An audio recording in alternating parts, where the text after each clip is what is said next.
Ya comenzamos. Bueno, yo soy Hernando Correa, del Departamento de Historia y coordinador de Historia de la Cultura de la Facultad de la Universidad César Vallejo. Respecto a cómo han ido cambiando o cómo ha ido cambiando el ambiente cultural de Bogotá, es evidente que este Bogotá de ahora no tiene ni parecido lo que fue el Bogotá original. El año entrante precisamente van a celebrar se van a conmemorar aquí uno de los hechos grandes que ocurrieron, fue un terremoto, que fue en 1917. Y ese terremoto se lo achaca a las gentes a una especie de maldición o algo así de un padre, el padre Margallo, que él dijo alguna vez un versito que lo hizo famoso, que dice que un 31 de agosto de un año que yo no sé, sucesivos terremotos destruirán Santa Fe.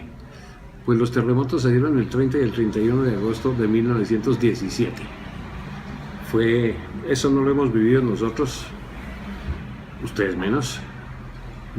Se cayó la iglesia de Guadalupe, rodó montaña abajo, se cayó la iglesia de Chapinero, hubo muertos aquí, y sobre todo lo terrorífico fue el ruido que hacían los terremotos. Y entonces ese ruido nos sirve como liaison, como unión para un año. Yo no sé si ustedes han oído hablar que dice que esto es más viejo que el año del ruido. Eso es más viejo que el año del ruido. ¿Qué fue el año del ruido? Se fue muchos años más atrás, como en 1700, que durante 8 días sonó la tierra en Bogotá. Y eso, ustedes, si algún día les toca oír la tierra cuando suena por debajo, se le pone uno el pelo así de susto y se acuerda que hay que irse a confesar. Por si acaso. El año del ruido nunca se pudo explicar qué fue lo que pasó, pero fueron durante más de 8 días la tierra de noche bramaba. Y ustedes imagínense lo que era ese Bogotá chiquitico, que lo más lejos que quedaba era, ni siquiera ya lejísimos era donde estaba el hotel de Kendama. Eso era lejos. A ver quién lo pasear allá, San Diego. No había luz. La gente se acostaba a las 5 de la tarde. No había radio, no había teléfono. Entonces ustedes imagínense qué cuentos comienza a hacer la gente allá sin otra cosa que hacer. Bueno, habría otras cosas que hacer, pero eso no es materia de publicidad, ¿no? Los cuentos que van saliendo. Entonces el año del ruido se volvió famosísimo. Parece que fue un terremoto del Perú que repercutió aquí. Las placas cuando se rompen hacen ruido, como cuando uno rompe una hoja de papel hace ruido, y creó ese mito, el año del ruido. Eso es más viejo que el año del ruido, a raíz del terremoto cuyo centenario se celebra el año entrante. Que había más, hoy en día hay más creencias que historia, mitos, sí. Entonces esas paredes de la Candelaria con patio, con brevo, eso producía, pónganse en esa situación, eso de tener que acostarse a las 5 de la tarde y con estos fríos y agua. Entonces comenzaban todos esos cuentos, y hay en casi todas las casas de Santa Fe de Bogotá, la Candelaria tiene su fantasma. Todos se asustan, nadie lo ha visto, pero a mí me tocó un caso específico de un fantasma que hay en la ESAP, Escuela Superior, allá en la ESAP, no se llama, una entidad política que hay frente a la catedral por la calle 11, que salía una señora de pelo largo a mediodía y recorría por los corredores. Quién sabe si sería cierto o no, pero cuando yo fui a trabajar allá, la señora salió huyendo. Creo que no me volvió a ver. Y lo mismo ocurría en casi todas las casas de Bogotá. Las leyendas.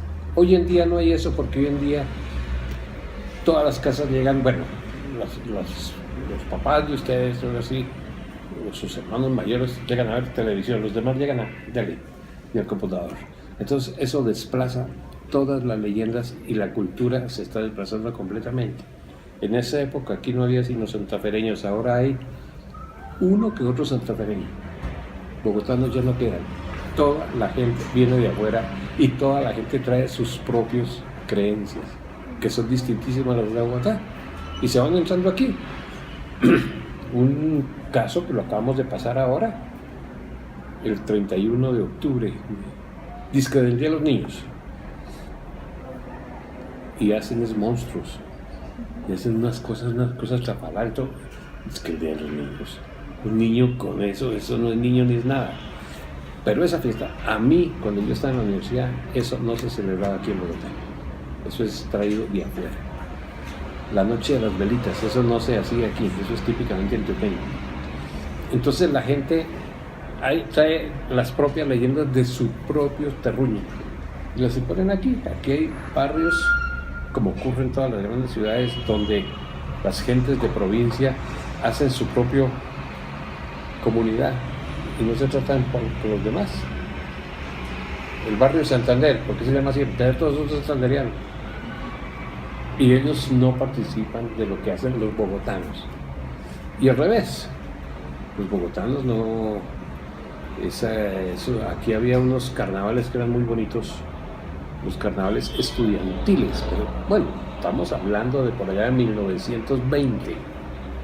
Y era bonito porque se hacían reinados estudiantiles y las niñas más bonitas de la universidad salían en el desfile y todo eso era muy bonito, y además los muchachos, que eran muy caballerosos, lanzaban perfume a las niñas, perfume.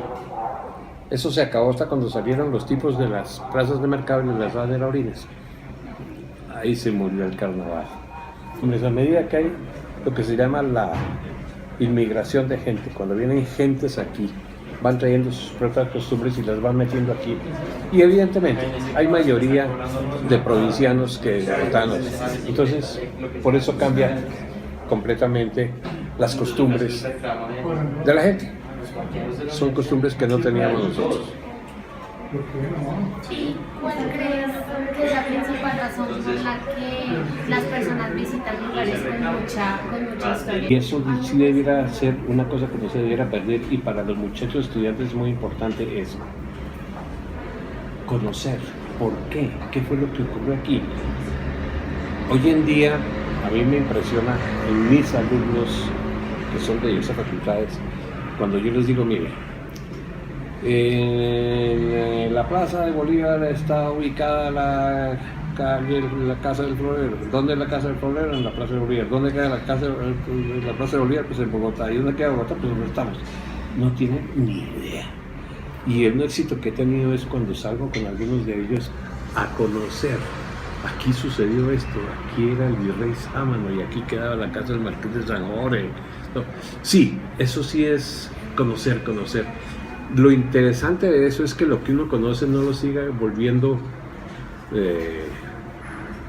lo vuelva historia y no lo vuelva leyenda, que son cosas distintísimas. Les recomiendo Javier Ocampo López, es un historiador boyacense muy importante. Él tiene un libro sobre mitos y leyendas que es bien interesante y de pronto les sirve también para lo consiguen aquí en la biblioteca. Sí, esa es la gana de saber qué fue lo que hubo aquí. ¿Por qué fue esto? ¿Y para ti qué tan importantes son los mitos para las distintas sociedades? Que es la manera de pensar de una sociedad. Entonces, ¿por qué se creó el mito de la patasola? Entonces ahí comienza, es una cosa bien interesante, absolutamente interesante. Los mitos, de dónde nació el mito de la descabezada de no sé dónde y el ánima sola, que todos los 2 de diciembre vayan al cementerio, está lleno de gente rezando la ánima sola. Y al ánima sola le ponerle flores al general Rojas Pinilla para que les dé plata.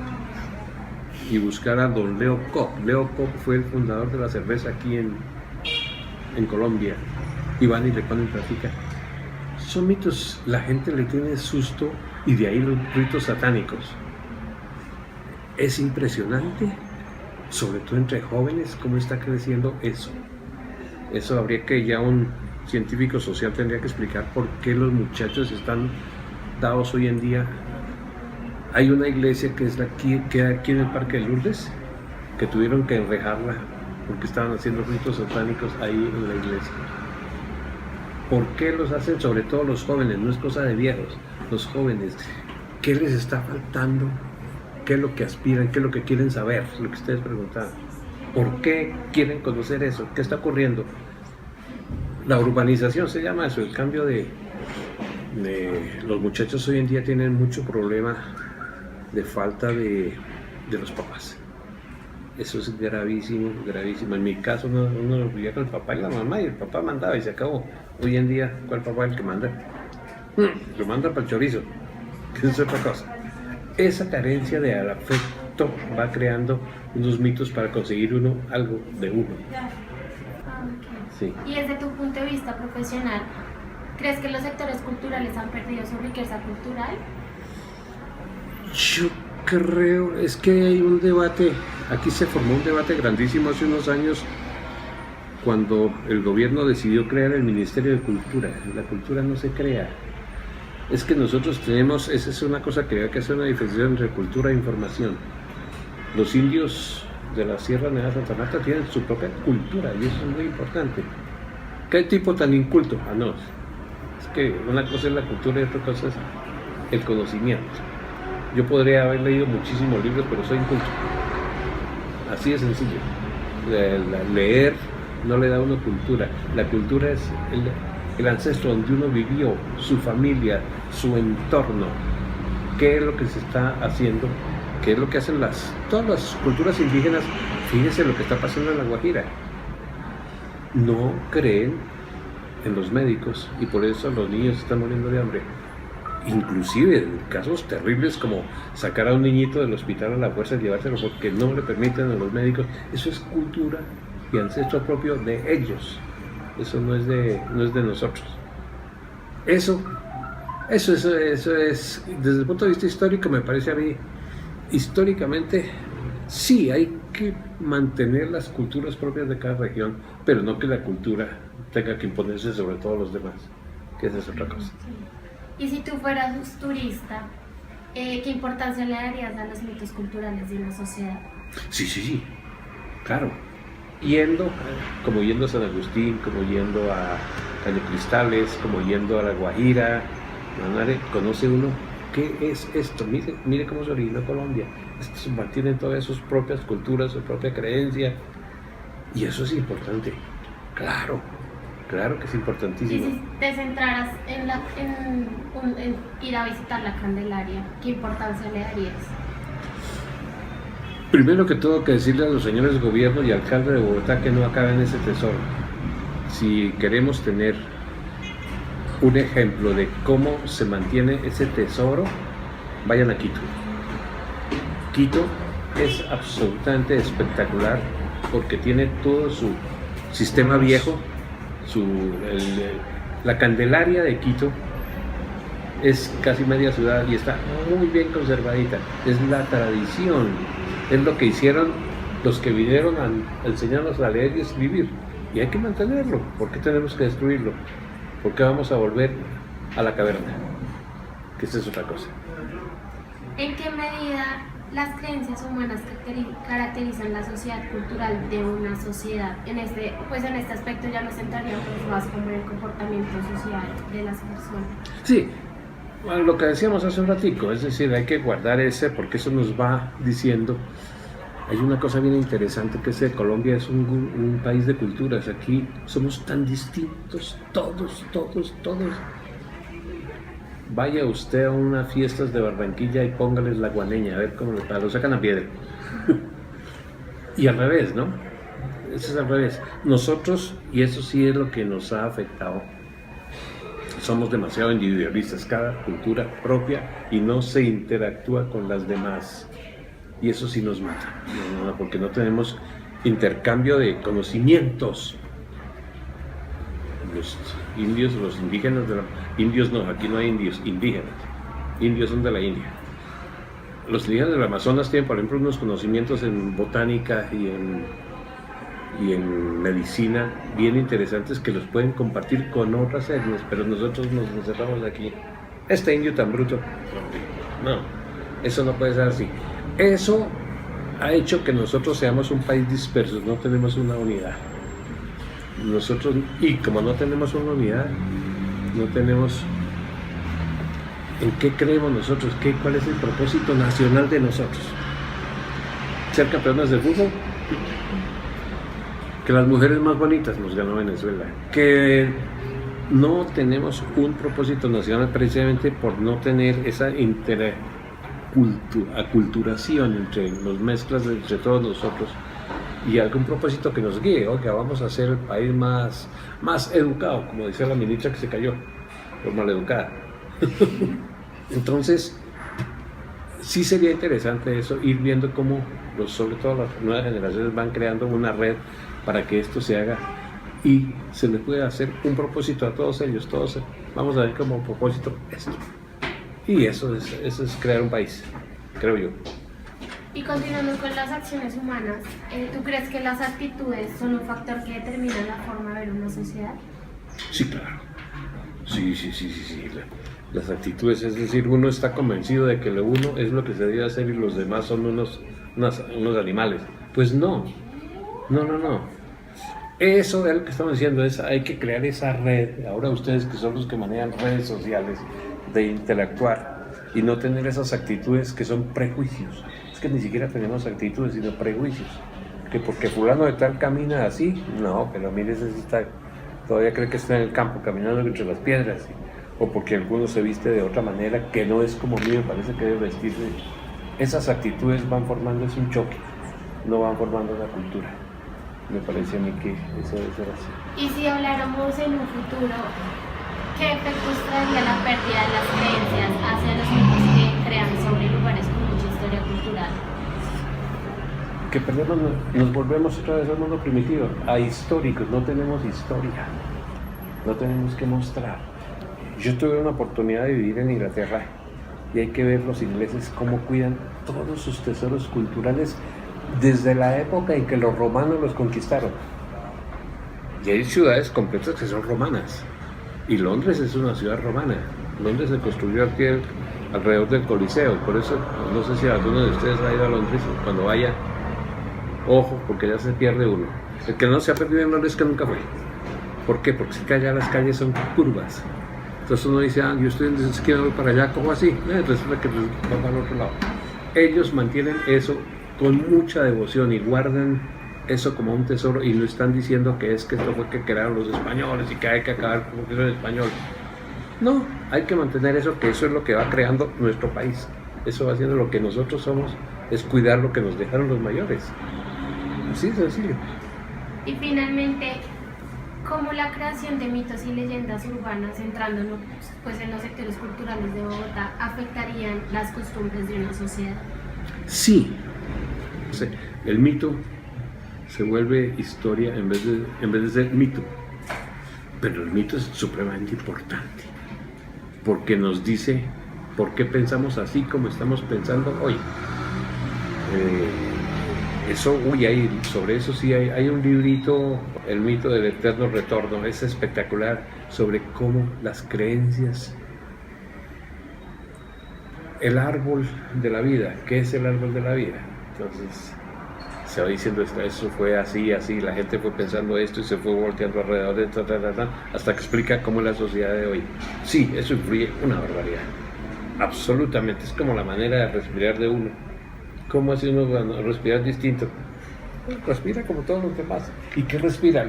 El aire que le están dando. Antes teníamos aire de la montaña, ahora tenemos aire de los exhaustos del San Miguel. Mira, así cambia todo. No explican por qué somos así. Que es muy interesante.